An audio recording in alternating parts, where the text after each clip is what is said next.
Check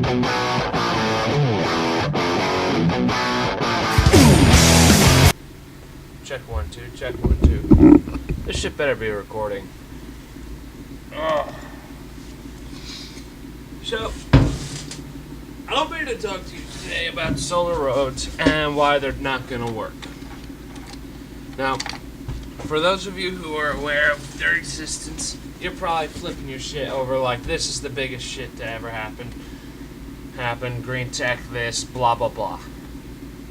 I'd hate to point out the obvious fact to you because I don't like ruining people's joy, but it's not gonna work. Not over the long run immediately anyways. And when I say the long run, we're talking over the first few initial months.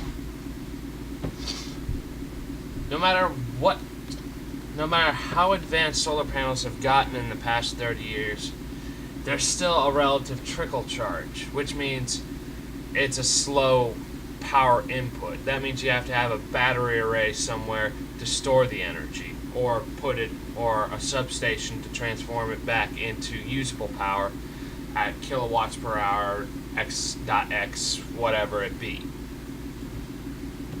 We're also talking glass here. No, granted, super strong reinforced glass, that's probably military grade, but glass nonetheless. And what I know is that any crystalline structure out there has a tendency to break. And I'm not talking like compressional break. I'm talking like tensile break. Take a slab of concrete, for instance. You apply a slow load of 10 tons, it might crack. But you take a small pickaxe right through the center of that slab, and it's going to split open like a fucking watermelon at a Gallagher show. This is called tensile strength versus compressional strength. This is a typical understanding of concrete and how it's used in construction. I'm no structural engineer by any means. I have no degree in structural engineering. That said, I've learned a lot over the past couple of months. You can learn a lot if you pay attention to the right programs on TV and the right stuff on YouTube even. Getting back to my point about the solar roads, it's basically the same concept. If, say, I don't know, someone was hauling logs behind a tractor trailer, and there's a reason I'm going to be constantly referencing a tractor trailer, so give me a moment. And let's just say Final Destination happens and the logs fall off the trailer. Those logs moving, let's say the trailer's moving at, a steady mph of 50 miles per hour. And those logs fall off, and they're going to decelerate rather quickly because they're heavy. They're going to lose a lot more inertia a lot quicker.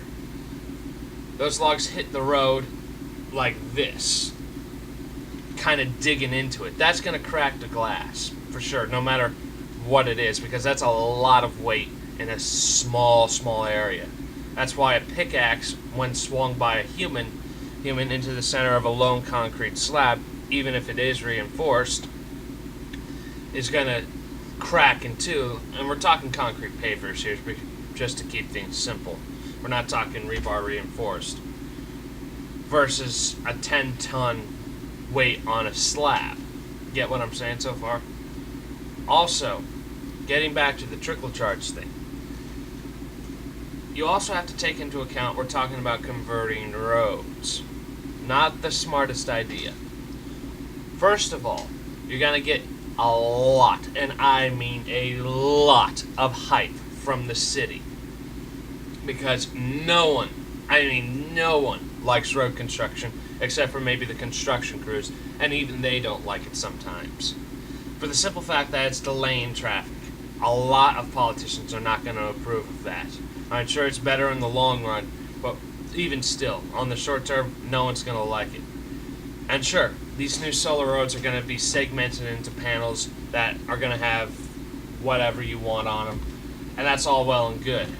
But you also have to take into account, in order to lay down new road, you have, in some cases, tear up the old one.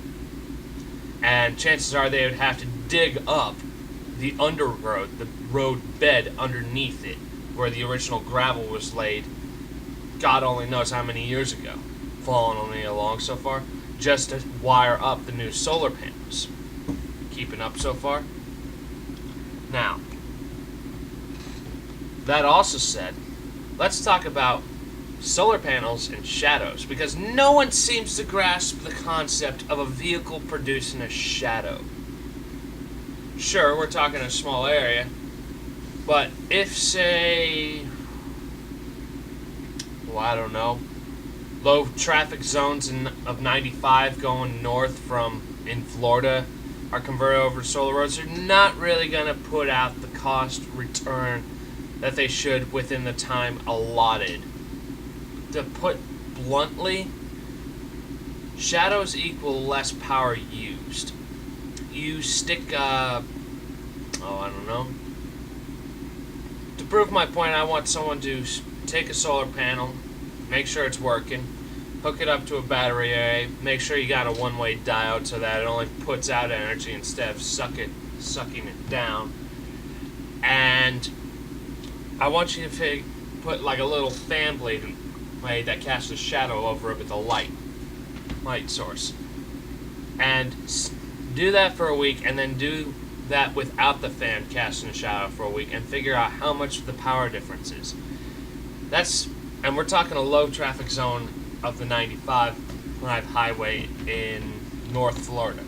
So you're gonna see a lot of power loss just to the shadows. I mean, sure, a shadow may only pass over a singular panel for a few seconds at a time, but say you get gridlock, that's a dead zone of lost energy, and we're talking maybe only a handful of panels at that point.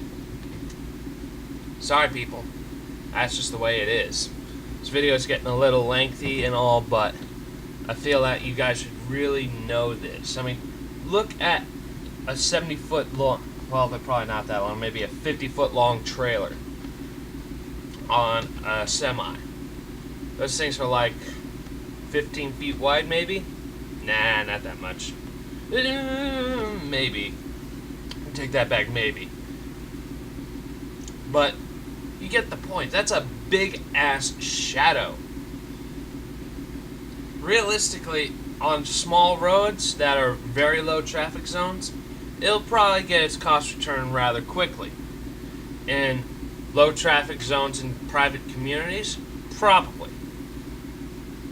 But converting most major roads, or even just regular side roads, you still got to take into a shadow account, and on top of that you have to take into account the weather, because anyone, I won't swear to this, but I'm pretty sure when it's darker out because of a storm, not gonna be making a lot of power, kilowatt hours, all that shit. So just a thought, people. So it's a great theory and concept to sum it up, but it's a long way from a good working thing. Until then, peace out. Subscribe.